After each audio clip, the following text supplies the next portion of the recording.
Welcome to Trial by Wine. We take a closer look at crimes that highlight how fascinating humans can be. Schmitty, Swanee and Clarky visit crimes and run them through their jury of three, debating both sides of the case to agree an appropriate, if totally fictitious, sentence. Please be advised, Trial by Wine may include explicit or disturbing content and will include drunken rambling. Listener discretion is advised. All right, how are we, guys? Well, not too bad. Yeah, very well here, very well. Although a little bit chilly because it's a scorching 11 degrees in the wintry valley. Yeah, it's boiling 12 here, yep. Bit milder over here in Perth. Quite lovely day today. But, yes, I'm not having to sit here with the fire on in my fleece, put it that You're way. not sitting in an hoodie like I am, guys. with my fleecy socks on. No. Yep. Yes. Ooh, any news? Any news? Not really. No, we did walk a lot earlier. No one left their job this No, week. no, I'm still got no one. jobs to leave. And Swanee? I don't think I've got any news. No. Oh, it's been a quiet old week. Fair enough. Well, I haven't got any either. I've just been working and busy. So I suppose we'll introduce ourselves. I'm Schmitty. I'm Swanee. And I'm Clarky. And together we are Trial by Wine. And what are we drinking today?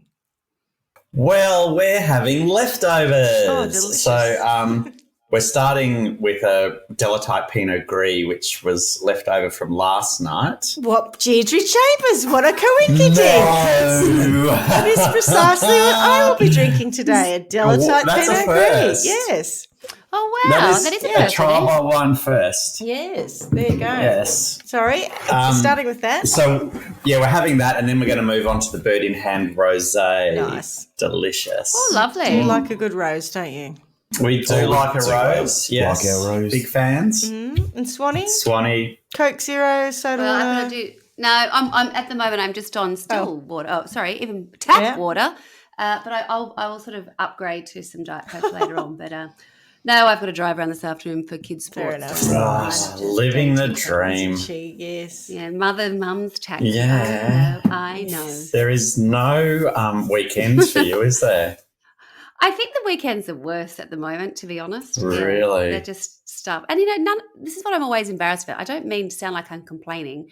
It's just a bit dull. Like, it's just going from one thing like that to another, to another, to another. And you end up just driving people around all the time. I don't really even participate or watch a lot of stuff. Sometimes I do, sometimes I don't. Because there's always some other child to move around or something else to get to. Yes, unlike you, people who have a much more relaxed existence of a weekend, I think, than your weekday. Yes, I was going to say, if I ever for find now myself anyway. unemployed, Yes. then the stars will align and all of us can do weekdays. But right now, I still have to bring home the bacon. No, you've got you have a career, correct. Well, as I said, I'm drinking a Delatype Pinot Gris because my box came a couple of weeks ago, but I picked it up from the... Your box came. Goodness me. Sure, I've told you before, but I've signed up to the winery directly as part of their loyalty scheme, and it requires that they send you a box of wine every 6 months, I think it is. So I get a half dozen of the Pinot Gris and I get a half dozen of the sparkling Gewürztraminer because I love it. There you go. And so my box arrived, and so I'm going to have one of these. Well, our box arrived as well, but we get Where is the winery, guys? Mansfield. Yeah, up near Mansfield. Yeah, yeah. All right, so who's got a story for us today? I do. Just before you start, I'm going to point out that I have already lit my scented candle because I've decided that Clarky does the grimmest stories and Swanee sort of tends to back it up a little bit as well. So she's number 2 on the really harsh stuff. But Do you reckon?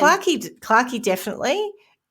For him, for sure. You do that. No question then. Remember I edit the shows too, so I get to listen to them all That's over true. again. And now I'm re-editing old shows, so I'm also listening to it again. I'm thinking, no, Swanee holds up her own. Don't you worry on the Grizzly. Oh, God. Although she can't listen to anyone else say it or picture it or No, see it. no. I know. It's It's just a bit of a softie when it comes Interesting. to that. So, yes, I've got my scented candle ready to go for whatever fresh hell Clarky launches upon us this afternoon. Oh. So what have you got? Well, I think it's quite appropriate that you've done that. Oh, it's an arson story, is it? Oh, no. It's No, it's not an one. arson story. No, I'm going serial killer. Oh, you again. know. Yeah. Oh, again? Yeah, Oh, totally. Brace Smashing them yourself. out. Cereals. Yeah, okay. So I'm going to go up front. There's no reveal. I'm going to tell you the story of Paul Denyer, who is the Frankston serial killer. That's very topical too. Yeah, good one. Correct. Yes, Is it? yes. You just yes, and you'll Clarky get will it's tell you why. literally Yeah. it's been in the news again recently. But Okay. I'll do my sources first, and then we'll talk a little bit about Paul. Sources are Wikipedia, abc.net.au, theage.com.au, sydneymorningherald.com, crimeblog.blogspot.com, nowtolove.com.au. Oh, good old Women's Weekly. Yep. Oh, I know. Yeah, new idea. It's your idea Yeah, of one of Women's them. Weekly. Yeah. And the Case File podcast, so case number 23, they cover Oh, yeah. the same story, but obviously in a very different way with, more Whale detail music and all and those sorts of background. things. Yeah, less Weird. laughs, all that sort of stuff. Yeah. Yeah, they do have strange Music in the background. music. So interestingly, I'm not sure, this could be a fairly quick story. So as always, feel free to jump in Yeah. with any kind of gags. Of the japes variety.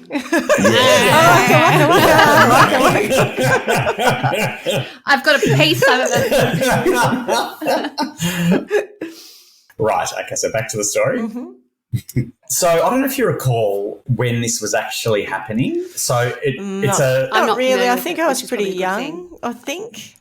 And I'm not Victorian, so Yes. maybe that has it sounds like it'd be pretty important. yeah. Pretty So for people who don't know Frankston is a Franger. Bayside. It does get called Franger and Hey, on Billsy, Frankie Chuck Town. Bilby. Yeah. Sorry, our friend so- Billsy's from Franger. Yeah. Frankston is a Bayside town in Melbourne, so it's an Australian one for Schmitty. Very local, fairly local for us. And The other side of town. An interstate for me. less local for Swanee. You know what Melbourneites are like, though. We don't cross the river. Oh, we don't cross the river. I'm on the wrong side. So I've got a couple of friends who live down that way. Notably, the ex-mayor. So I've been down there a few times, but it's one of those foreign country type places because I had to cross the river to get there. This story is from the early 90s. And so at the time, in the late 80s when I was at high school, a guy came to our school from Frankston. So his parents moved into the area, so he came to our school. And it ended up that some of his old school friends became friends with some of his new school friends when we all had licenses. So we used to spend a bit of time over in Frankston and going down the beach and that kind of thing, and then, vice versa. And that was while this was going on. So Is that when the city would they come and see you city folk and the country mice would go you would go down to the beach side. yeah. They'd come for a little bit of city action. Yeah. The bright lights, the big smoke. That's right. Yeah. So I remember this story quite well. I remember that, the time that the killings were going on. With the scene at the time in Franger, Yeah. was it pretty feral? There were certainly pockets of it that were. Yeah, because I remember having a bad rep. Yeah. Frankston did have a very bad rep. I think less so now. Yeah. They've done a lot to work on it, Yeah, correct. But it definitely did have a bad rep at the time.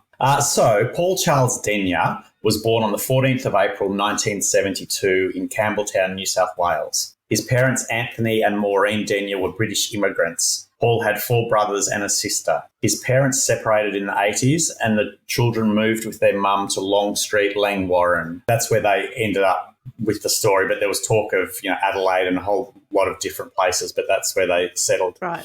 And growing up, his neighbours recall the Denyer boys being uncontrollable, which I imagine if you've got, 5 boys and a girl. It was the 80s too. That was the period where we were allowed to go outside. So you can imagine 5 boys, racing around, single mum looking after them. Single mum, yeah. So they're having the best time, frankly, out there doing wheelies and shit.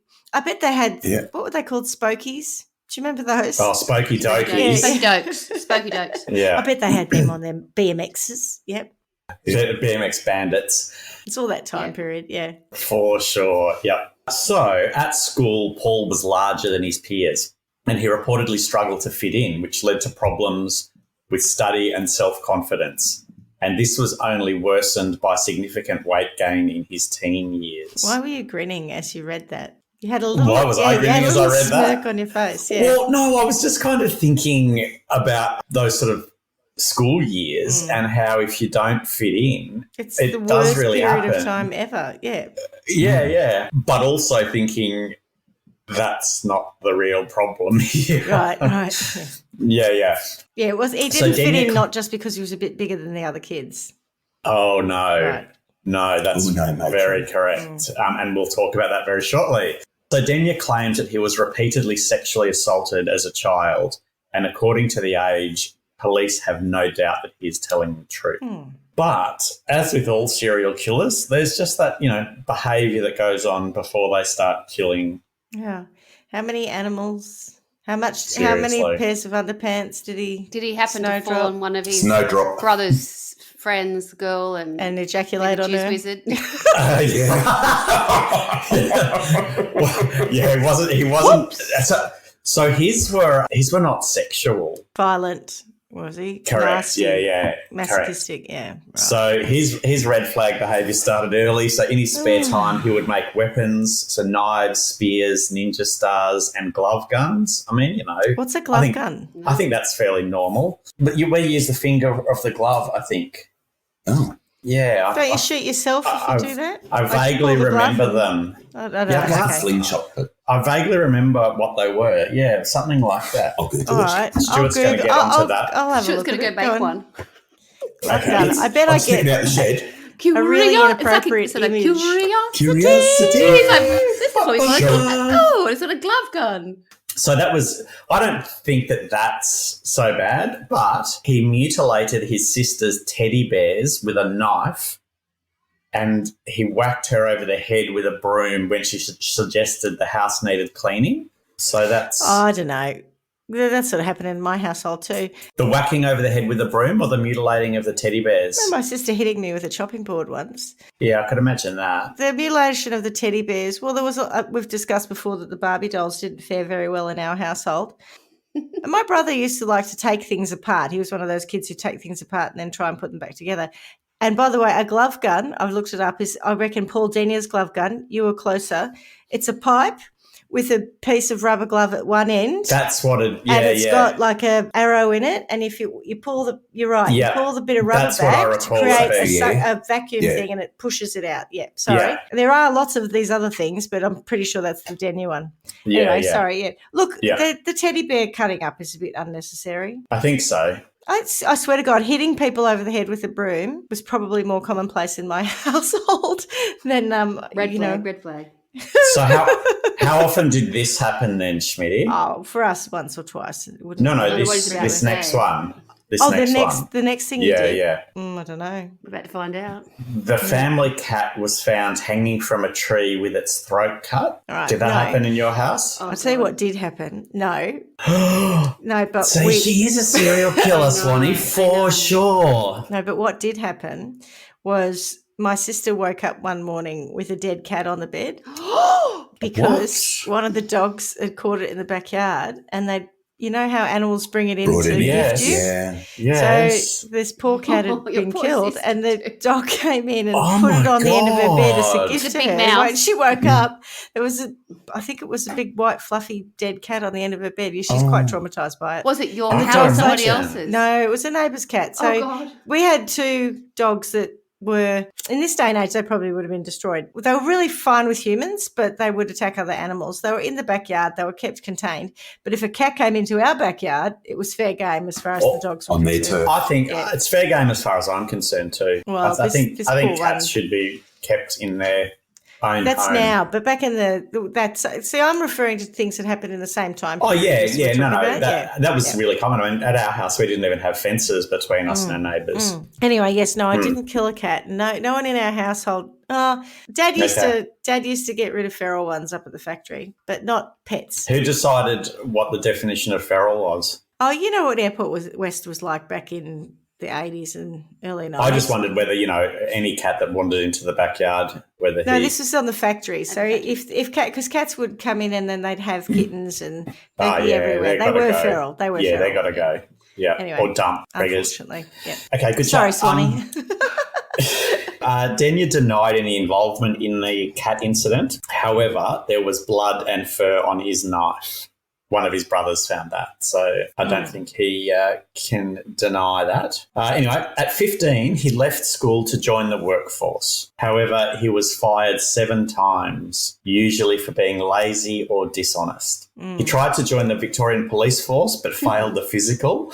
However, at one of the jobs that he did have, he met his girlfriend Sharon, which is just a classic Sharon. Aussie Frankston. Yep. Shazza. I'm Shazza from Frankston. From Franger. From Franger, yeah. And they moved into a flat in September 1992. Get me a pack of Marlboros. Obviously an exciting time for them both. Somewhat coincidentally, not long after they moved in, a string of disturbing incidents occurred in the neighbourhood. There were reports of a peeping Tom in the area. Oh, a snowdropper. I wasn't far off. A woman returned to her home to find her engagement photos and clothes slashed. Oh. That's unnecessary. Then in early February 1993, Donna Vaines, who lived in Claude Street, Seaford, received an anonymous threatening phone call. She was fearful of being alone, so she and her newborn baby went in the car with her boyfriend while he delivered pizza. So they went to work with him. They returned home about an hour later to find her cat Buffy lying in the kitchen. Buffy had been disemboweled and had a picture of a bikini-clad woman draped over it. Oh, what? Oh, It's weird. Its entrails were spread throughout the kitchen, and on the wall was written in blood, "Donna, you're dead." And floating in the bath were 2 kittens with their throats cut. Oh. Holy toot. Holy toot, exactly. I was going to make a joke about the cat being, doing stuff on the side and wearing bikinis and leading a double life. But I don't think that's appropriate. And no, it got dark very quickly. I was like, oh, that cat's got something to answer for, but no. Oh, my Lord. That's macabre, isn't it? Jeepers. It really is. And so bear in mind, she's got a phone call that made her feel threatened, so she's gone out of the house. Thank God she did. And within an hour, this has happened. Jinx. Barley's. I'm not sure it's a good strategy to ring someone to warn them. I think it's an excellent strategy. I wish more of them did it. So you could get out, you mean? Here's fair warning. So in shaving cream, the words Donna and Robin were sprayed on a mirror in the bedroom, and there was a slashed pornographic image in the baby's crib. So she's been there a while then. Like this is, one thing after the other. It's not like run in. This is all the same incident. Yeah, I know, but it means that whoever's done it has been in the house for a fair amount of time. To kill the cat, disembowel it, get its entrails everywhere, write blood on the wall, then get the shaving cream out. He's got to work. He's got a to-do list. Pornos, check. It's like a treasure hunt. Like, where am I going to find it? I've still got to do that porno that I've put in the baby's crib. Shit, I forgot to bring one with me. I've got one. Orienteering for serial killers. Tick. Oh God, I haven't done number 8 yet, and I'll come back to that. Shaving cream. Pass. I'll come back to that later. I'll do it last. Now, you're probably going to come on to this, but do I know who Robin is, and did the person who did this know Robin? Or do we? Sorry, not Robin. It's an excellent question. I forgot the girl's name. What's her name? Yeah. So my very next Donna. So Donna. Robin was a near stranger to Donna. A near stranger. However, she lived temporarily with Donna's sister Trisha, another friend of Mr. Denyer and his girlfriend. Got it? So then, do you know them? Did he know Donna? Did he know Donna? Yeah. Yeah, because he rang Donna. Well, someone rang Donna and she felt threatened. Correct. Oh, Paul rang. Did Paul say it's Paul? No, I'm going to come to your house to kill you. No, I know. I realised that, right? That before. You were saying something strange was happening in the house. Well, yes. That's very true. So benefit of the doubt and all that. I know we're going to get to the point where we know it's Paul Denyer, but at that point in time, did she know it was She Paul? Doesn't know that, right? And that's very important. So, again, you're asking excellent questions. Because back to your point about if people ring up in advance and warn you, they don't normally say who they are as well. Look. Hi, Donna. It's Paul Denyer. Just calling through with a death threat.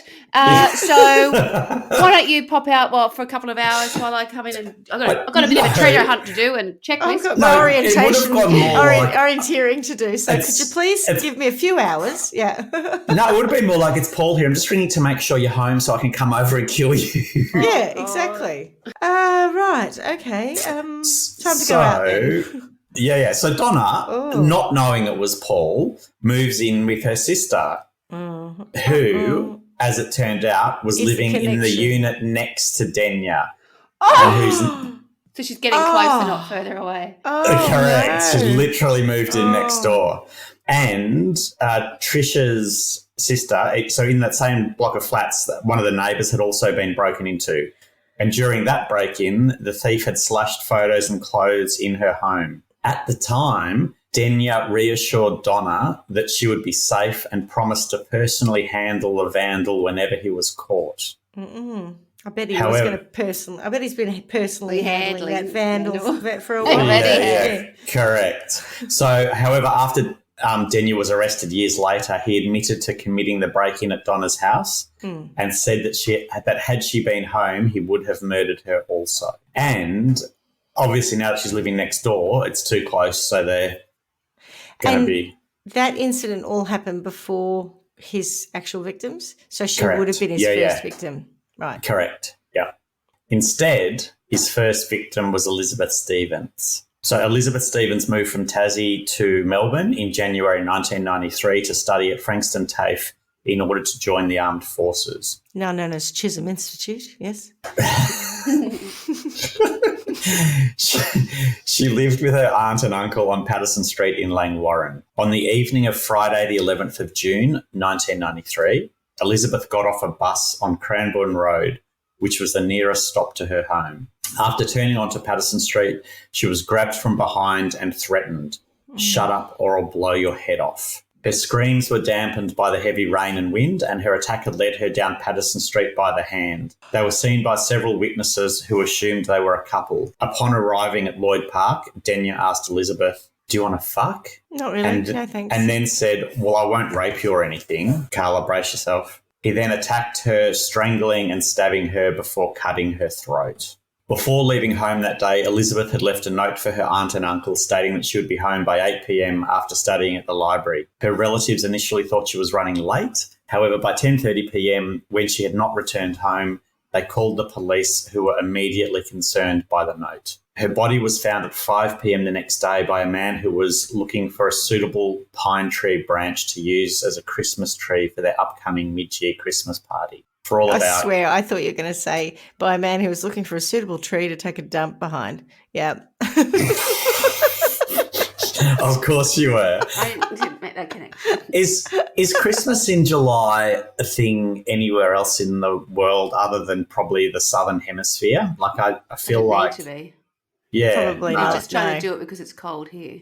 Yeah, that's right. Yeah. So No, for it's any not. of our Yeah. Northern Hemisphere listeners, Christmas in July is something we do so we can have a nice hot So we meal can in pretend the we're in cold. the I've never Yeah. done it. Northern I've been to one, I Hemisphere. don't think. Oh, We've yeah. done it. It's like when Billy and Kath lived up in Bright, where it is freezing, Yeah. you know, like Yeah, it's yeah. upwards, like you Christmassy, guys. yeah, It yeah. was Christmassy, Yeah. and it gets dark, and you have fires, you know, in Nice. wood fires, and that basically Mm-hmm. Clarky and Wooey's every day. But for those of us who live in the city, it feels a bit special, and then you get the kind of Christmas feel and get all the junk, the food, and all the rest of it. But it's not really Christmas. Mulled wine. Yeah, but it's not really Christmas. But anyway. No, Okay, it's so not. he was trying to find a branch for that. I reckon he was Yeah, looking yeah. for somewhere to do a poo, but anyway. Well, you know, that's Then that he had could to be change right it to, I was trying to find a branch. So she was only 250 metres from her home when she was found. Oh, that's jeepers. awful. So bad. And disturbingly, her face had several broken bones, and it was later discovered that Denya had stomped on her face before dragging her lifeless body to the culvert in which she was found. An extensive search was conducted for her killer. However, they could only find Elizabeth's bag and the blade of a knife, which had broken off during the frenzied attack. Police spoke to residents of the local area and questioned people on the bus to see if they could find anything further. Despite their efforts, they could not uncover anything that would solve her murder. And Elizabeth was just 18 when she was murdered. Terrible. So bad, so bad. So that was the 11th of June. At around 6 p.m. on Thursday, the 8th of July in 1993, Rosa Toth got off a train at Seaford Railway Station and began walking home. She headed past Seaford North Reserve, where she noticed a man loitering near the toilet block. Shortly after passing him, she was attacked by Denya. He held a fake gun to her head and she pretended to submit before fighting her way free. She ran to the road, stopped a car and was taken back to her Oh, house. she was lucky. Yeah. Rosa had a badly grazed leg and some of her hair had been pulled out. So she was 41 at the time. Okay. After the attempted abduction of Rosa, literally immediately after, Denya went to the train station where he caught a train to Cannonook Station, one station away. At approximately 7 p.m, Debbie Freem decided to duck out and get some milk for an omelette for dinner. Her 12-day-old son was sleeping, so she left him there with her friend Russell. As Denya walked down the street, he saw 22-year-old Deborah Freem running from her car and into a nearby store. And she'd left the car unlocked because she was only ducking in to get milk, duck out. Denya snuck into the back seat where he waited for her to return. I mean, it's the stuff of nightmares, a horror movie. Oh, isn't it? Like, all the horror movies and all that sort of stuff. This is exactly what you imagine happening. When she returned, he forced her at knife point to drive to an isolated paddock in nearby Carrum Downs. By 8 p.m, she had still not returned home, and so Russell contacted Debbie's boyfriend, Gary Blair, who left work and contacted the police and local hospitals to see if they had anyone who had been admitted or anything that might lead to where she had been. Then they drove around the streets trying to locate her before reporting her missing to Frankston Police Station. They waited anxiously throughout the night for news of Debbie's whereabouts, but none was forthcoming. 4 days later, her body was found in Carrum Downs by a local farmer in a paddock. Like Elizabeth, she had been strangled, savagely slashed, and her throat had been cut. There were no signs of sexual assault, and a post-mortem later revealed that she was strangled. The similarities between the two murders revealed that a serial killer was on the loose. Extra police patrolled the streets, and women were warned about the danger of heading out after dark. Frankston went from a bustling town to a virtual ghost town at night. So I don't know if you know Frankston very well, but there's a crossroads and there's a pub on each corner.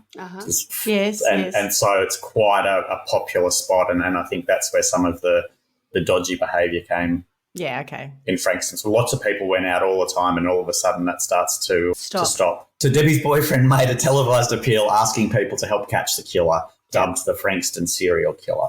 So then a few weeks later, on the 30th of July, 17-year-old Natalie Russell was walking home from John Paul College when she was attacked.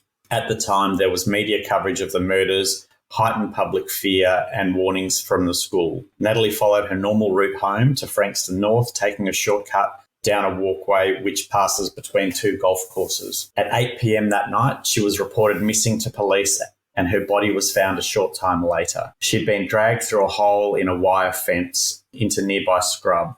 She'd been murdered in a similar way to Elizabeth and Debbie. Natalie put up a considerable fight, which resulted in the killer's DNA being found at the scene. The track that Natalie had used, and this is a really nice thing, the track that she'd used was later named Nat's Track, and there's a beautiful bronze sculpture with a backpack and 17 everlasting daisies at the entrance. And so it's now, whilst back then it was a track, now it's well lit and people often use it as a cut through. So I guess that's kind of what happens just as cities evolve anyway. But yeah, it's a very different space now, and it's really nice to have that sculpture there. So I mentioned that there was a lot of media coverage, and there absolutely was at the time. I remember that quite clearly. But also at the same time, there were two other murders that had happened, and the media picked up on those as well. So whilst they're not sure about the other two, one of them certainly they don't believe was Denya, but one of them there's no evidence that it was him. But the media had just gone, because nothing had been solved, they just thought that there were, connecting 5. all the dots. Everything. So, connecting everything. So the first one was Sarah McDermott. She was a 23-year-old Scottish-Australian woman who disappeared from Cannonook railway station. So that's the one where he murdered his second victim. Yeah. She was lastly seen alighting the train and heading for a poorly lit car park at approximately 10:20 p.m. Police believed that Sarah had been assaulted as they found bloodstains beside her red Honda Civic and drag marks leading into the bushes. They found her cigarette lighter, but no trace of her was ever found. Witnesses later said that they heard a woman shouting, "Give me back my keys." An extensive search by land, air and sea was conducted, but no further evidence was found. Paul Denyer was interviewed by Detective Ron Iddles and denied any involvement in the disappearance. But I guess the fact that she was never found meant that they could never There's no evidence rule her to be in able to or out. Or out, that's right. Yeah. Although I think Ron Iddles, I don't know if you know Ron Iddles, is quite a famous Melbourne detective. I guess he's got a TV show and all that sort of stuff. So, but he, I believe, said that he believed Paul when he said he wasn't guilty of it. Michelle Brown disappeared in Frankston on March the 1st, 1992. So this one's a bit earlier. She'd spent the day at a friend's house until 7 p.m. It was her 25th birthday. She walked with a friend to Food Plus. Do you remember Food Plus? Mm-hmm. I used to love Food Plus. For that, anyone who doesn't, it's like a 7-Eleven. 7-Eleven, yeah. Yeah. She went there to call her mum and asked her mum to pick her up from the Frankston railway station. Her friend left her at Food Plus to head home, whilst Michelle commenced the 4-kilometre walk to Frankston station. That's a long walk. Yeah, it is. I You get thought your mum that to too. pick you up at From the foodies? Yeah. Food Plus? Oh, Yeah, yeah. that's what I... 4K. 92, we were going to? walking everywhere in 92. Yeah, I agree. But Food Plus, it was 24 hours, so why not just pick her up there? Yeah. Do we know what time this was? Sorry? Yeah, so after 7 p.m. So, yeah, it would have been light still being March. March, on the cusp, Yeah. but yeah. So her body was found 2 weeks later in an old shed near Frankston railway station. There's no evidence linking these murders to Denyer. However, at the time, they were suspected to be linked and they added to the fear. People started carrying hockey sticks and some women were carrying oven cleaner with them to spray in the That's a eyes good of any idea. would-be attacker. It's genius. I'd never thought of that. Never thought of it, but no. I like there's that. one. Yeah. I think Why? that's... Is it just like mace? It's acidic. It's corrosive. Yeah. So it'll really hurt if it gets in your eyes. Yeah. That'll stop someone in their tracks. Those people in Frankston, they don't muck around. I'm Their surprised ideas you didn't one. say hairspray and a cigarette lighter. Which would also work. Yes. Or a can of Impulse. Yeah. Back in the day. Any highly flammable aerosol. Because of all of the media coverage and I guess the fear that came with that, a lot of the homes in the area were not being rented. So That's interesting. people stopped moving into the area completely. Right. I wouldn't. So, yeah. So let's talk through the investigation. So police had begun investigating right back when the initial break-in happened at Denyer's flat. So this was the one before Donna, Right. remember? No. So that's when it all started. At Denyer's flat. Why would Yeah, so in that block of flats. So remember in the Donna flats. moved into the flats next door to Denyer Yeah. and there was a But break-in his that place happened didn't there? get broken But into. that was no. after. No, In no. his block of flats. Yeah, so someone who had the engagement photos and that damaged. Wasn't that Correct. after Donna had been after Donna? there was another No, one. so that was the first one, but Donna Right. didn't Oh. find out about it until she moved in. Right.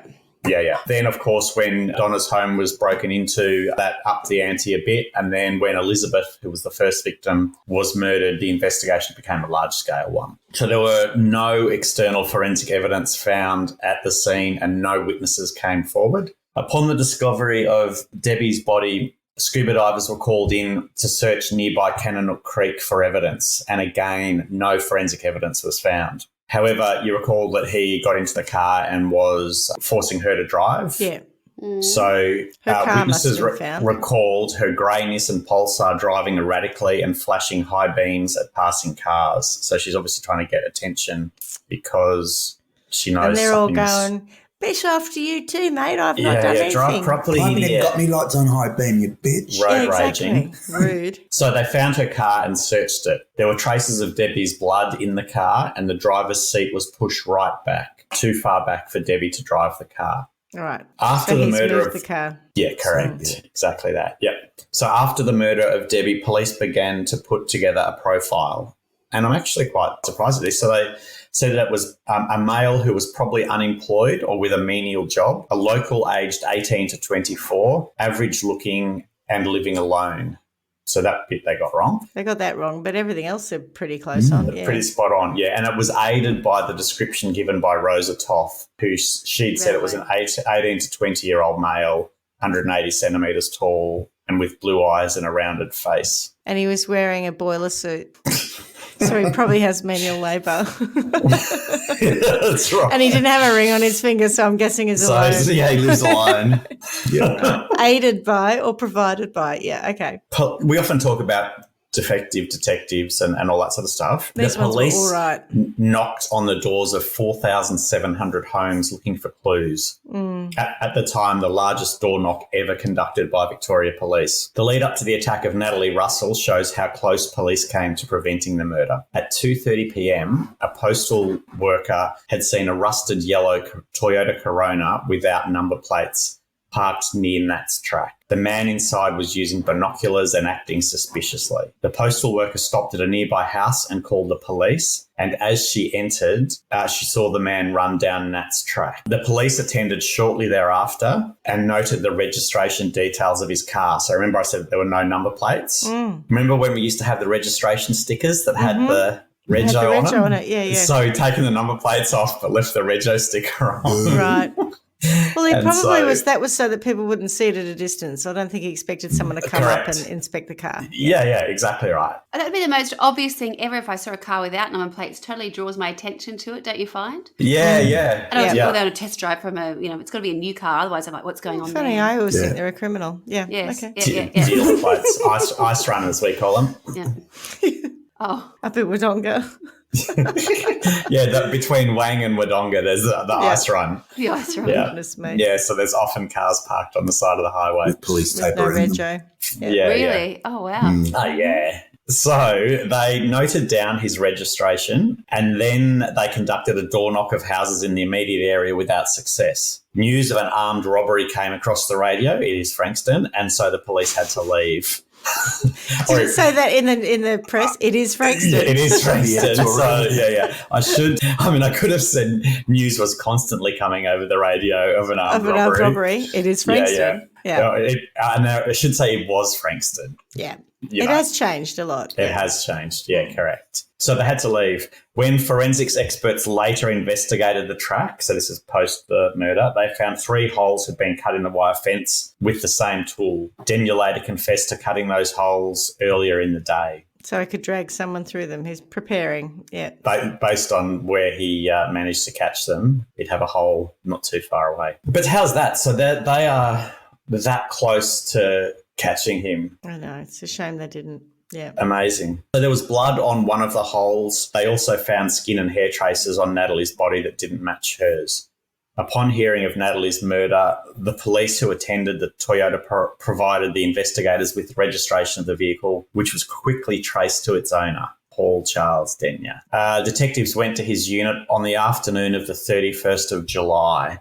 So if you recall, Natalie was murdered on the 30th of July. Wouldn't you be gutted if you were one of the policemen who'd found that car and had the rego and they, for whatever reason, didn't do a check on him at his home or anything like that? You know? Well, Even yeah, just to make him think he was under the spotlight and might have just stopped him going out prowling. well, I think it's probably, like we were talking about, with all due respect to Frankston, it's probably a lot going on and that's a minor thing. Oh, yeah. But in hindsight, I think you're absolutely Hindsight, right. exactly. You'd But be gutted, but yeah, so they didn't do anything wrong. No. But you would be like thinking, Well, If only I the other thing Yeah. is it's likely, I don't see there being another option, but he's in there murdering Natalie while they're looking at the car, right? Because then he's got to come out. I thought it was much later in the day that she was killed. No. Was it middle of the day, middle of the afternoon? She was killed coming home from school. yeah. So he could have been there. Oh, God, that's Well, he would have been because That's he would have had to awful. come back out, get in his car and drive off. Oh, that's So awful. they're looking at his car whilst he's in there killing someone. Oh, God. Like that close. It's just incredible. And who knows how long he'd been waiting. If that postal worker had have been half an hour earlier and seen him looking suspicious and called the police, could have been very different.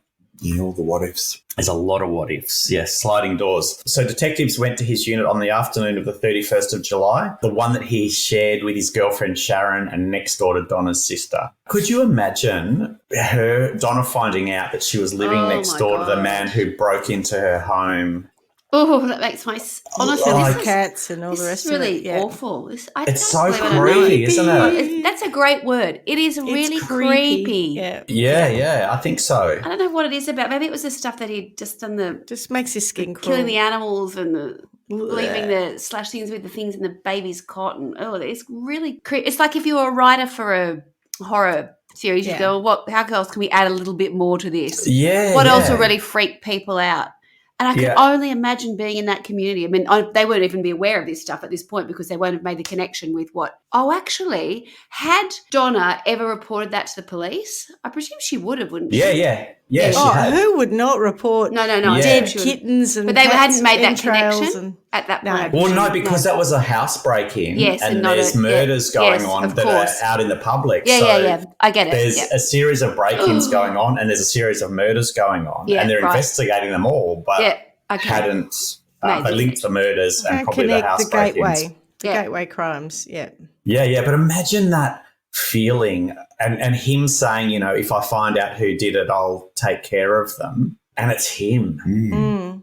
Oh, Freak It show. just makes you not want to trust anyone ever again. it's kind of like that. Yeah. I mean, imagine she would be even more scarred having had that incident happen and then finding out that he was next door. Ugh. Oh, and then he goes on to say that if she'd been home, she would have been his first victim too. Correct. Yeah. Oh, God. Why did he go to her house? Like, why her? I still don't really understand. It was such a tenuous connection between him and her in the first instance. And yet it seemed so pointed. He rang her and then he went, wrote shit on the wall. And Yeah. So he actually, Did you have a he said thing that he for her? hated Donna and Trisha and that he had met Donna through his neighbour, Trisha. But why? Why do you hate her? Well, he didn't really like women. So that, and Oh, this you plays think? out again. Yeah. No, but so that it was just, I guess going back to Silence of the Lambs, you covered what you see every day. Were they mates with Sharon? No, it wasn't that. I think he just hated women in Any general, women. and there was one next door. Okay. And so, when Donna would go round, Hate her too. All right. he would hate her too. Yeah. Weird. Okay. Very, very weird. So police began questioning Denya, and he admitted to being in the vicinity of the murders of Natalie, Debbie and Elizabeth. So on the night of Debbie's murder, Paul said that he'd been at Cannonook train station. This was also the one night that he hadn't picked his girlfriend up from the train station. So he would normally do that. On the night of Elizabeth's murder, he said that he'd been walking in the rain from his place to his mum's place looking for a spare car battery. He was What, walking just in down the Lane road? Warren near Lloyd Park. Has anyone left a spare car battery down here? Does anyone Why dump would he? one? Why would he sort of say that he was near them? And how would he remember what he was? Oh, I find that a bit odd. Well, he this was is the killing thing, them right? at And the this time. is he absolutely tells them that he was in the area. I'm assuming Yeah. because in case he was spotted, if Spotted. they had any Oh, evidence okay. that he was in So the he's area. playing that game. He wasn't saying Trying to be I was smart. nowhere near it. He was saying, yeah, I was around there. Yeah. Exactly I know right. what you're talking about, but yeah. I Because guess I we've was got an there. eyewitness account that saw you there. Yeah. Oh, yeah, I was there. All that kind of stuff. What a coincidence. Yeah, well, so Denya agreed that this was very coincidental, Yeah. but that he was not responsible. When asked about Natalie Russell's murder, he said that he was aware of it. He had driven past the scene where he had seen SES workers with white tape. He said he was driving to the wreckers. He was asked if he knew the victims and how they died. He stated that Elizabeth had been strangled and Debbie had wounds to her body and upper body, pointing to the exact area of Debbie's wounds. When questioned on this, Denya stated that it was just a lucky guess. Officers noted scratches on his hand, including a deep scratch on his finger. Denya said that this had occurred when he was working on his car the day before, but police did not believe him. Denya agreed to have his fingerprints and DNA taken, but looked very uncomfortable when agreeing to this. Yeah, well, if I say no, then I look really dodgy, so I kind of have to, but I really don't like I it. feel like he should have got a lawyer a little bit earlier. Better get a lawyer, detectives- son. Better Yeah, get a correct. real good one. Good one. So detectives paused for a coffee break to await the testing. Denya had a toilet break and was accompanied by an officer. Denya started questioning him on why they wanted DNA evidence and how long it would take to get the results Yeah, on the because it takes DNA and match days. them to the killers. That's a very long coffee break, and we break. The officer said he couldn't answer. Mm. Denya paused for a bit, then said, "I killed all three of them." Yeah, it's no point waiting for that DNA. I might as Yeah, well yeah. just tell you. Yeah. Yeah. Oh, my God. Oh, yuck. Just blow it I'll out. save you the hassle. I'll save you the hassle. I mean, I'm glad. Yeah. that he's Yeah. said he did it and he's not out killing So more was women. this but 93 that he would have About admitted? 93, I think. Yeah, still 90. So 93, it's so on the 1st of August, Denya confessed to 3 murders. So this is Natalie was killed on the 30th of July. 2 days later, he's confessing said, to all yeah, the he did murders. it. So they were red hot. that was fast, yeah. He also confessed to the attack on Rosa and the slasher break-ins. He went on to say that he'd been stalking women in the area for years and that he had a hatred for girls and women and a desire to kill from the age of 14. Oh, my word. Is that just his You must sexual have told him everything, maturation? right? Oh, Yeah. Oh, gosh. it's so bad. Like, But most of the blokes who go around murdering women are women haters. I mean, that's not unusual. well, I think, there's often a Where was his sexual girlfriend? element to it. Yeah, yeah. Sometimes Sharon? there is, but Where was Sharon? She's at home or at work. Well, so Poor he thing. used to have to pick her up from the train station. How did he treat her? Well, there's no talk about her, and I didn't want to go looking because I kind of thought, my God, got but there's enough trauma. no reports of her being beaten or any of that sort of stuff. So I'm No. assuming because No. it's not sexual, I'm assuming he kind of goes, well, Go take his rage out on she's my someone partner, else. but I'll go and Yeah. hate everyone else. Yeah. So while the interview was going on, police searched Denya's home where they found a large knife, pliers, and a cord with knots at both ends that had hair on it. Oh, garrot. Police were able to match the pliers to the ones that were used to cut the fence along Nat's track. Denya said he hated Donna and Trisha and that he had met Donna through his neighbour. Trisha later said that Denya was the nicest and most considerate person she'd ever met. Another neighbour echoed these sentiments. So he's just, got his home Classic. life where he's Wow, yeah. Yep, Everyone's super full. two nice. personalities almost. Yeah. Yeah. How bad. So he was charged with the murders of Elizabeth Stevens, Debbie Freem and Natalie Russell, as well as the abduction of Rosa Toth. He pleaded guilty to all charges and did not contest them. Psychological evaluations determined Denya had a sadistic personality disorder, which is characterised by a lack of emotion regarding his victims, the single-minded desire to kill, and the unusual randomness of his victims. So it's quite incredible. They were very, very random, somewhat opportunistic, I guess, as well. Dr. Ian Joblin, Denya's forensic psychologist, said he found intentional maltreatments of victims intensely gratifying, taking pleasure in torment, anguish, distress, hopelessness, and suffering of the victim. We had this last time with your last guy. What's his name? Yeah. But imagine being... I told you, I've got my the- scented candle going for a reason. Yeah. Well, so the last guy was doing the torture kind of thing until he ejaculated. off. So Oh, it was quite a sexual thing. Okay, that's true. He doesn't do that. He's just getting pleasure from it. But imagine hearing that as the family of one of the victims. Your 17 or 18-year-old daughter has been murdered, or even your... Just because someone enjoys inflicting pain on someone else. Correct. Yeah. But also then it would make you kind of go, he didn't do it quickly. You know how you kind of go, God, if that has to happen, let's hope it happened quickly. Yeah. That makes it sound like it It's torture. wouldn't have. Yeah. Awful. He's not suddenly exploding with rage. The more aggressive he became, the more powerful he felt. So it's kind of a slower build-up, I guess. Denya also admitted to being influenced by the 1987 film The Stepfather. So have you seen The Stepfather? No. I didn't even know what it was talking about until I haven't seen the original, but I thought, Stepfather, I wonder about that. And as it turned out, it was a movie that we watched like a couple of weeks beforehand. ago, There was a remake done in 2009. Have you ever watched You, the story of the... Yes, Yeah, the so stalker. the guy and in that, the lead character, is in The Stepfather. actor, right. And it's a story which is described as a psychological horror film with an identity-assuming serial killer. And it's basically a bloke who goes from family to family, gets in with the mum who's single and then She's smitten. moves in and then ends up killing the family and going to the next one. Oh, nice. So just in terms of the 2009 remake, I didn't think it was a psychological horror film at all, but it was a bit more of a suspense. It was a good watch, but disappointingly abrupt ending, wasn't it? It was just and that's it. That's it. So what did he, in the original one, is what he's saying he found interesting, this getting close to people and then going into it was the method of killing, I think. Okay. He'd seen something that went, that'll work. I often think that when I watch a lot of these programs, I think, that does seem quite nifty. I'll put that down in my little think boxes. And your notes in your phone. I'm still trying to work. Exactly. Notes in my phone. Ideas. I'm still trying to work through which will be my best method that will suit me. But I'll pop that down in my notes. In amongst suggested ideas for presents for the kids and favourite restaurants that I'm yet to visit.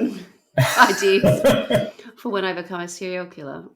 So his trial went for 4 days, and on the 20th of December 1993, he was given 3 consecutive sentences of life imprisonment with no parole. At his sentencing, Supreme Court Justice Frank Vincent described the murders as almost beyond comprehension. The commission of the crime of murder, for practical purposes, the most serious offence known to law, is also a matter of deep concern to our society, Justice Vincent said. It almost trivialises your horrendous conduct to state that what you did on each occasion constituted a serious example of that most serious crime. He's using serious a lot. I suspect that you will never fully comprehend why this should be so, as for reasons which we do not understand, in an important sense, you are not one of us. I quite like that. I quite like that last bit. You are not one of us. Yep. Yeah. I think that's really apt, actually. It is good, isn't it? You don't live by the same kind of rules, or you don't think the same way that we need to be able to have people behave in a certain way for us as a society to be able to function. So if they could banish, it sounds like he would have been banished. Maybe think about that for your sentence. Justice Vincent said Denyer was assessed as having a sadistic personality disorder, which was probably untreatable.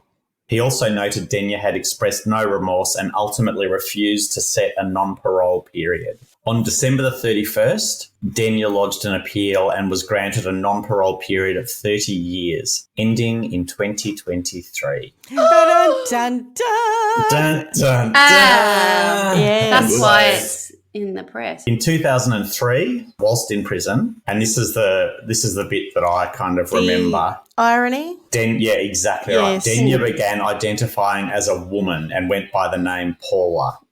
Yeah. He lost a legal battle to be allowed to wear makeup in prison. However, he defied this and began wearing women's clothes and makeup. He requested to undergo gender reassignment surgery in the same year. I wish they had. They didn't do it, did they? No. I wish they had, because you can't go back. At the cost of the state. Well, still, I don't know. Yeah. Corrections Minister Andre Hayemeier. Hayemeier, maybe? Oh. Rejected his request, stating that Denyer is an attention seeker and is adamant the matter will go no further. Yeah, so was adamant. Fair enough. This attempt to have his gender changed or reassigned is something that is deeply offensive to the families of the victims. True. And to the rest of the community, and we're adamant that it won't proceed, he said. Oh, I don't know. I could knock his genitals off for him.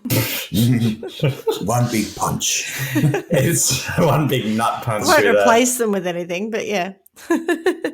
Yeah, no, that's fair too, I think. It's already been knocked back by the Equal Opportunity Commission, and we think this should not go any further, he said. It had gone through them to see whether or not he could have it done, and they said no as well. I find it really interesting because 2003, the whole gender scene was very different to 2023. I wonder was nowhere near as common. No, we weren't talking about that at all. If it were to happen now, you mean? Tranny, you would never say that now. You know what I mean? It's just totally different vocab. It's just, it's totally different. 20 years just makes a big even the they, them kind of, the fact that there are people who don't identify as either or. Yeah. So, very, very different conversation, I think, now. Correct. Although I do support what they did in this instance. Yeah. Denyer has claimed that his feelings of gender dysphoria are what led him to seek revenge against women by murdering them. Oh, fair enough. I want to be a woman, so I'll kill them. In one of his letters, he wrote, "I committed these disgusting crimes not because I ever hated womankind, but because I never really felt that I was a male." No. Computer says no. At the time, prisoner support groups said that he cannot be anything but serious about the transition, given that it would entail personal risk. It's interesting, isn't it? Natalie's mother, Carmel, said she was sickened by Denya's sex change request. It's absolutely ridiculous. I don't know why they're even bothering to listen to him. He's got no right to demand what he wants. He's murdered the 3 girls. It just makes us feel so sick, Mrs. Russell told ABC Radio. He said he hated women and now he wants to be changed to a woman. I just don't understand. He said he murdered these girls because he hated women. Mrs. Russell said the pain of Natalie's death never went away. He's got his life. We haven't got Natalie, and it's not just us. There's a little boy out there that has lost his mother, she said. So that's in relation to Debbie, whose 12-day-old boy was at home. So bad. Denya applied for parole in 2023, requesting his earliest possible release date, the 11th of April. This reignited discussions around Denya and caused further distress to the family and friends of the victims. Victorian MP David Limbrick, who was Miss Russell's boyfriend at the time of her death, How about that? is among the family Natalie and Russell. friends fighting to keep Denya behind bars. Wow. That's insane, isn't Well, it? because it's 30 years later. Who is it? Sorry, what did you say? Natalie So, Russell's Natalie boyfriend Russell- at the time. Yeah, when Yeah. she was killed, her boyfriend became a Victorian MP Oh, right. Okay. and is fighting not to have him Yeah. released. So he said clearly the government's chosen to put their faith in the parole process. So I think our role now is to make our voices heard, so hopefully the parole board will see and listen to the concern from the community. Meanwhile, Natalie's father, Brian Russell, told the Herald Sun he was disgusted about the thought of Denya being freed. "It's a kick in the guts. He ruined our lives," Mr. Russell told the Herald Sun. I know it's not, but it sounds like such an Australian expression. It's a kick in the guts. A kick in the guts. You know, it's like Yeah. Swanee, like your stepmother referring to something as shit house. You know, it's just got that real Aussie sound Shit to house it. is such an Aussie one, isn't it? Yeah. So Mr. Russell said he was a bit shocked, to be honest, when he got the call. Why they are going out of their way to be nice to this person is beyond me. He should never be released. Former homicide detective Charlie Bazina, who helped put Denya behind bars, said he believed he would absolutely kill again. "There's no doubt in my mind," he said. "He's programmed that way." On the 10th of May 2023, the court rejected his appeal for parole and the decision brought relief for the families. Yep. Brian Russell said it was the best news he'd heard in 30 years. Oh. He also said Denya has no remorse and is proud of what he did. David Limbrick, the Vic MP who was Yeah. Natalie's That's boyfriend at the time, said he would push to reform the parole process. "Now is the time to have a conversation about how we manage this going forward," he said. "We just can't keep going through this every few years." Because imagine that, every couple of years he applies for parole. That's the system. I mean, that is his right. The parole board should just say, no, you're a risk and decline it. Well, it's interesting that his original sentence was no parole. But and then under then he appeal, he got it appealed. turned over. Yeah, I mean, you've got the right of appeal. I mean, that's the whole point of how the system's structured. Yes, he admitted to doing this. There's no question that he did it. Yes, I believe he should remain behind bars. I think he is a risk to society, but that's the whole point of the process. He still has some rights, though. Well, He does. I mean, he does, but I guess the question is, should he? Yes. Jesus. Well, we may as well bring back the death penalty if we're going to go down that path, and none of us agree with that. No, but so then we have to sentence him in trial by one world. That's right. Yeah. Because I'm happy with him not having any rights. I'm happy with him not having any testicles, but we'll move on. All right. So what do you think, ladies? Oh, what a repugnant individual, but, obviously sick. I was thinking about it earlier. It's really difficult, these situations, because, just to quote Carla, time and again we see, all these red flags. But what do you do? Like, if you're the mother of a kid who displays these red flags, you can't put them into an institution or have them put down or whatever it is that you might do if it was a dog or, I know that sounds terrible, but if a dog was aggressive, if a dog ripped the entrails of a cat out in your kitchen, killed 2 kittens in your bath and wrote on your walls, you'd have it put down. I mean, I know we didn't know that was him at the time and that was pre-attack, but some of the things that were happening in his childhood, I'm not blaming his mother. I'm saying, what do you do? Yeah. Well, I think the cat hanging from the tree was That's probably the one sign. that you would go. But I think back then we wouldn't have gone, cruelty to animals is a precursor to murder. But I think nowadays we would say that. Well, when did he do that? Was that 80-something? That would have been – he's 2 years older than me, so it would have been in the 80s. They definitely knew at that point in time that serial killers had a penchant for cruelty to animals. When you say they, though, who do you mean? Because I don't know that would be widely I don't think talked Australians about were that backward in criminal, investigative realms. I just don't think we were exposed to a lot of stuff like that. If you really think about Yeah, I agree. The news that we were exposed to, how news was shared. I remember growing up in the 80s where there were things that would happen. But we certainly weren't hearing, I don't think we heard a lot of stuff like if there was a US serial killer or, UK serial killer, there wouldn't have been a lot of information on it. Political stuff, there would have been stuff on the news, but a lot of it was local stories. So when something like this would happen, it was such a huge shock. I don't think we were ever really talking about profiles of people or their background. It was just like, oh my God, there's a killer. We're at risk. And I could imagine that's what I think this story sort of hits a little bit closer to home is because it is Australian based. It is within our lifetime. It's so much more, I could imagine it. I really could. Whereas some of the other ones, I think I'm able to put a little bit of distance between myself and the crime because I choose to do something that's a bit foreign. I think, oh gosh, that's part of, somewhere else, far off. But this is really in our backyard. Certainly yours, literally. Mm. So it's very difficult to hear. You can kind of imagine someone coming home from school, woman, running out to get the milk, being at a train station, going to your car. Correct. They're all things that we've done a million times without putting ourselves at risk or putting yourself into a dangerous situation. It's just that's something that struck me. Scary. I find that really haunting. Yeah, like when people say things like, you dress that way and so you're inviting yourself to be raped or whatever it is. I mean, I don't agree with any of that. But I know you don't. But there is no way that you can look at what these women were doing and go, my God, that's risky. Yeah, there's no risky behaviour, right? The victims did not ask for it. No, of course not. Yes, no one ever does. They definitely didn't. But they weren't,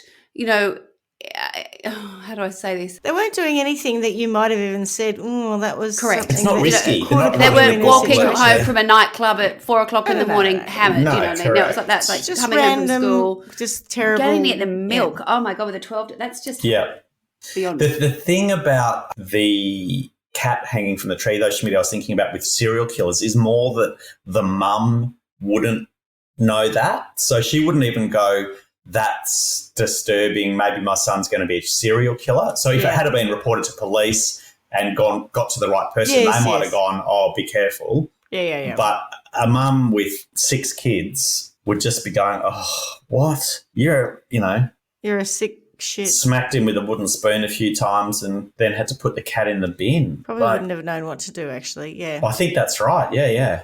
Just would have been horrified and disturbed. Mm. Anyway, I suppose what I was saying was that, now we do know about these things. Correct. You still haven't got any ethical position to prevent them in some ways.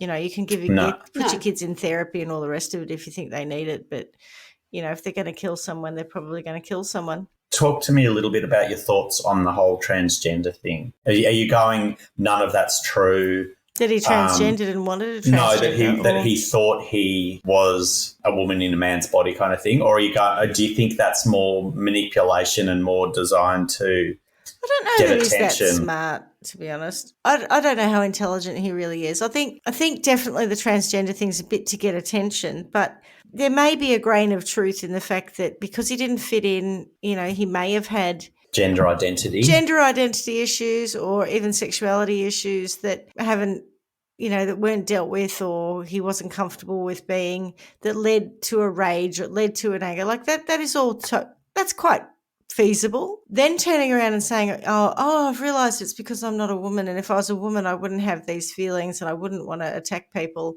I think you're too far gone once you've killed 3 people, So I don't think that you can. I think it was a method to separate the actions of Paul Denyer and to create a new persona of Paula Denyer, which would help him have some distance from it all to some degree. But I also think that it wouldn't solve the issue, and I think that he's just too sick. But I believe he's actually gone back and he's decided he's a male again. He has. Yeah. Yeah, which is why I think it's a shame that he didn't actually have the surgery, because then he would have been stuck being a woman. Yeah. Which is fine for those of us who are and identify as or whatever. But I feel like the fact that he flipped, that would have been good for him to have to commit. I remember at the time too, he wanted the state to pay for it. And I think that was one of the big controversies where... Well, he wasn't going to have enough money to pay for it. Correct. Yeah. What do you earn when you're in jail? Not a lot. Certainly not, enough to be covering that,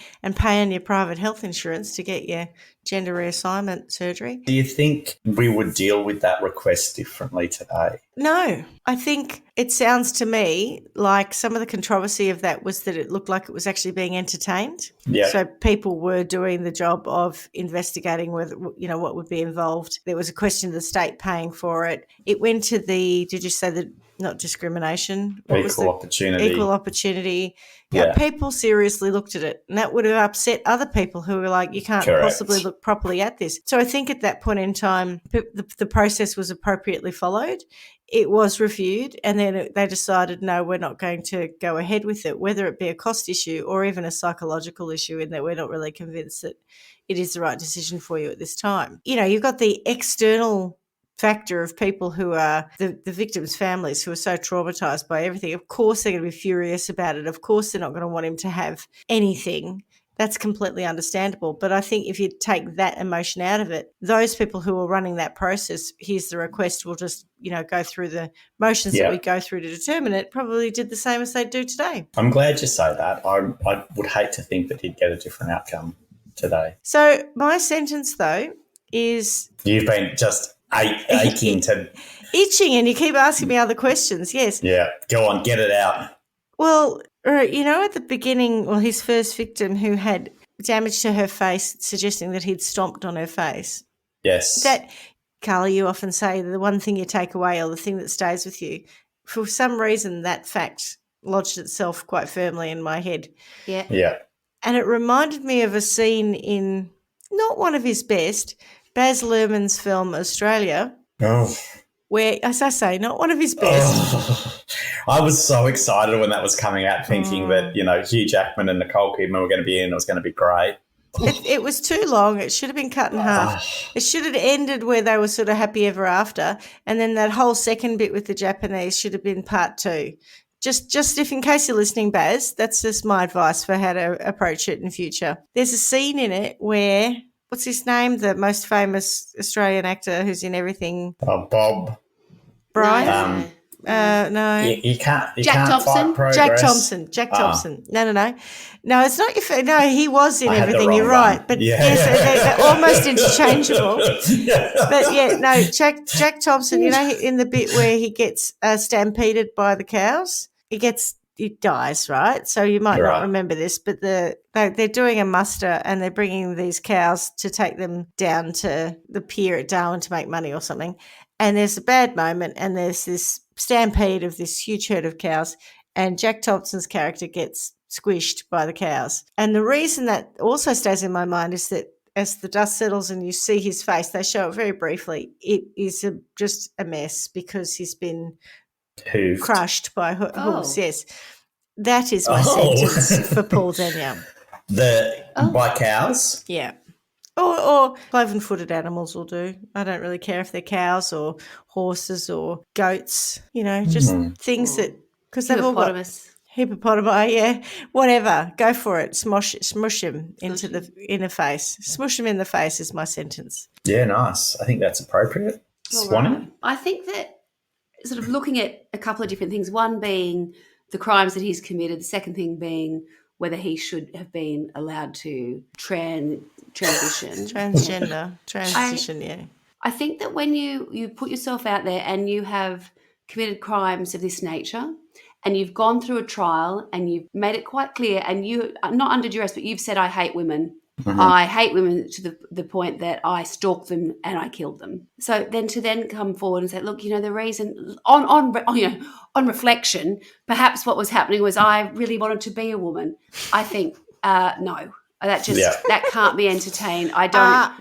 No. That's a no from me. That's a big hard no no. from me. It's a pass, and you can just leave that. Bernadette, no, that one. And those poor families having to listen to that shit. Mm-hmm. I just think that's highly inappropriate, and I feel so sorry for the families of of all the crimes that we look at. But when something so terrible has happened to your child, sister, wife, husband, cousin, whatever it is, and then they've gone through the trauma of that, and then there's these continued things that continue to happen, and it gets dredged up again, and you're having to entertain because somebody else is at least having to listen to it because, we're a fair and just society, and that, there are human rights issues obviously involved with listening to people in prison or not. The reality of having to go through that again, knowing what they've done to your loved one, that must be absolutely horrendous.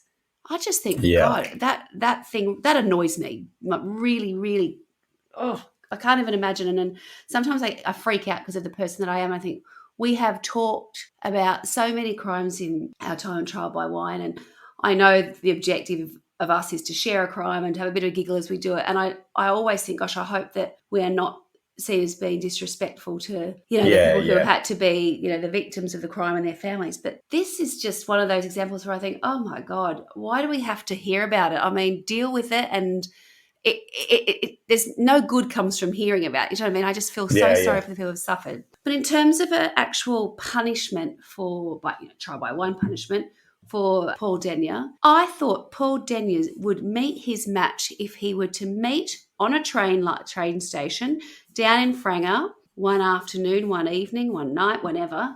He's down there loitering around the train station in the hopes that he might find a victim. And who should he happen upon but our old mate, Andre Chikatilo? Because guess what Andre's down hanging around the train station looking for? Chikatilo, no. Well. Deirdre Chambers, what a coincidence. Fancy running into you down here. And I would not mind Andre perhaps having a little bit of a chat to Paul, put him at ease, because Andre used to be able to have a chat to people, didn't he? Put him at ease. Yeah. Oh, and then perhaps off they go for a little bit of a wander. Maybe they'll head for a drink, and then Andre could do his thing and have him suffer at the hands of someone to do what he does to people. It's just, he's met his match. Someone else who is as sick. Type. Yeah, it's so macabre that they just think, you know what?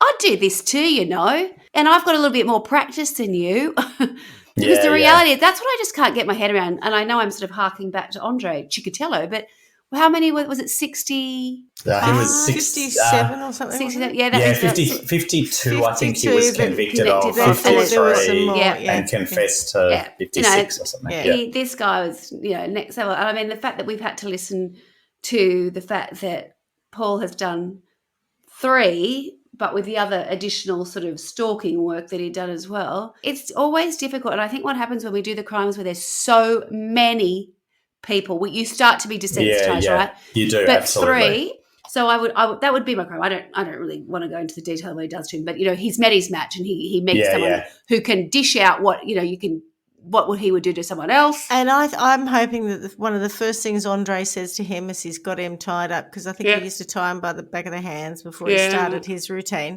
Yes, was, "You're nothing more than a grubby little amateur." Yes, you're not one of us. No, you're not one of us. You're not one of them, and you're not one of us. I don't know what you are, mate, but you do not belong here either. Yeah. Swanee, that's what I thought. But I do have one other thing that I would like to. It is a hard one for me. Normally, I avoid that bit, and I'd like to say well done to the police. Yeah. Oh, how good. Yeah. This is we don't often. It's not that we don't. Obviously, we don't often get to say this. The idea is that because something hasn't gone right is why it's a crime that we would discuss, right? Yeah, Normally if it's a one-off thing and whatever else, it doesn't lead to such a great story. And we're trying to generate a story with, twists and turns and missed opportunities and whatever else. Otherwise, it'd be pretty short podcast. But in this instance, we're talking about a number. He killed these 3 women. I think it was within 2.5, 3 weeks. It was that quick. 11th of June to the 29th of July. Yep. So that's 30th of July. Sorry, they were very fast. Yeah, that's really quick. But also the community. So yes, the police did a fabulous job, but the amount of sort of publicity and the way they managed it, having that Australia Post woman who saw the car, knew it was out of place and acted on it. Which is a perfect segue into my final point, which again goes back to Andrei Chikatilo when the Russians were going, no, we're not going to talk to anybody. This is not happening. Isn't it amazing what can happen when people are aware and a community is on, high alert to go, right, what are we looking for? How can we help each other? How can we protect our, young women, everybody really? What are we looking for? Because what we tend to find is it's not the people that you think, that person looks like a serial killer. It's rarely that. It's normally who's being really nice, who's my neighbor next door, who's super helpful. That's the stuff that doesn't find us. It's actually something that it's something that seems slightly odd. Why is that car parked there? Yeah. Why has that person got binoculars in the middle of an afternoon looking down a track? Though they're the things, right? Well, you've got somebody else saying, he's a lovely neighbor. Well, that might well be the case.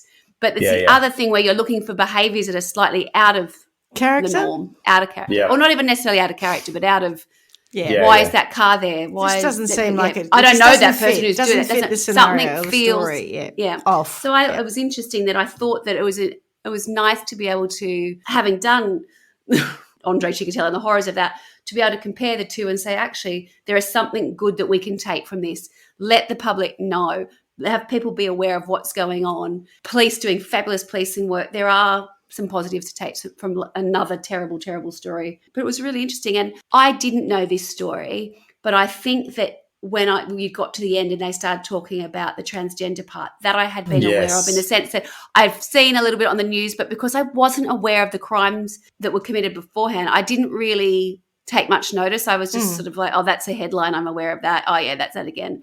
But, obviously growing up in Victoria, you guys would have been listening with much more intent and personal interest, having lived it. Oh, good sentence and good wrap. I can't help. Remember how we've spoken about how people who are rapists go into prison and they don't model prisoner reoffend again because there's no one to rape.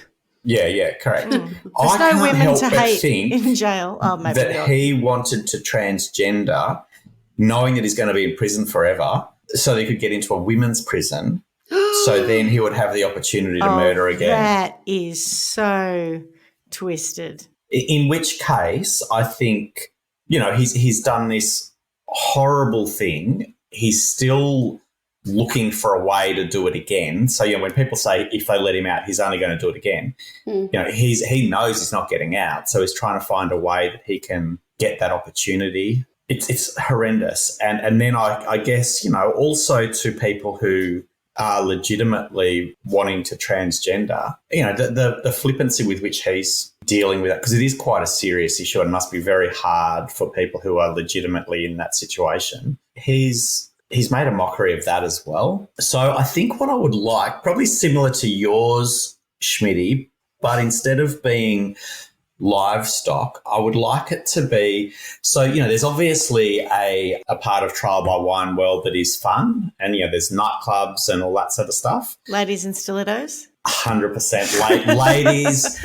trannies, maybe even drag queens, all running to the train station that he's hanging out at because they don't want to miss the last train. He's there waiting, and they absolutely mow him down, stomp all over him. I wouldn't mind a couple of the stilettos going in the eye sockets. Oh, I single just white feel like female. That would, exactly, single white female. Yeah. Finish him off that way because he is horrid. All right. Well, that was a good one, a bad one, and a good, like they all are. They're all awful. And yet they're all in some way good and entertaining. That was a good roundup, I think, at the end. Probably more serious than we often are, but great topic. Yeah. Yeah. It's quite deep, isn't it? And close to home and Too creepy. close to home. Too close to home. Totally terrifying. He loves a good Aussie one, don't you? No, it was good. It's really good. I just of course think, we need to do Aussie ones. Yeah, I just think that we often overlook the Australian side of things because there's so many incredible ones overseas. I think I do. One in every 3 episodes episodes nearly is an Australian one. No, what I mean is we we Australians. Society, Australians, generally focus overseas, and we can sit here and talk about the American ones or the Russian ones or whatever, but there are some incredible examples of this 100%. In Australia as well. And when you think about it as a percentage of the population, so I think we've said before, with the 300 million people in America, of course there's lots of crime that takes place there just by as a ratio of the population. Same with 60 million in the UK. But what are we up to now? 25 million here in Australia? And yet you keep pulling out one after the other. Well, I haven't even started on Adelaide yet, which is the serial killer capital of the world. Of the world? Yeah, per capita. Well, that used to be of the world. We are the capital. We are the capital. Yeah. Oh, how gross. I think there was a stat that was thrown around a few years back. Because of Snowtown. 15. Well, because per capita they had more serial killers than anywhere else. I don't know whether there was any fact to it, but that was certainly what was thrown around. Well, I look forward to hearing about more grisly murders coming from South Australia. Let me know in advance and I'll pair it with a nice Barossa red. All right, well, great show, great chat. And as we say every week, miss you already. See you later, guys. Bye. Bye. Thanks for listening to Trial by Wine. You can contact us at trialbywine@gmail.com. Please rate, review and subscribe to Trial by Wine on Apple Podcasts or wherever you get your podcasts. If you'd like to support us, you can become a patron at www.patreon.com, Trial by Wine, or visit our website www.trialbywine.com to donate to us. Your support will help us cover many more cases and apply wacky sentences. We really appreciate you listening and hope you tell everyone about us. Our cover art is by John Christo and music is by Beauchamp from pixabay.com.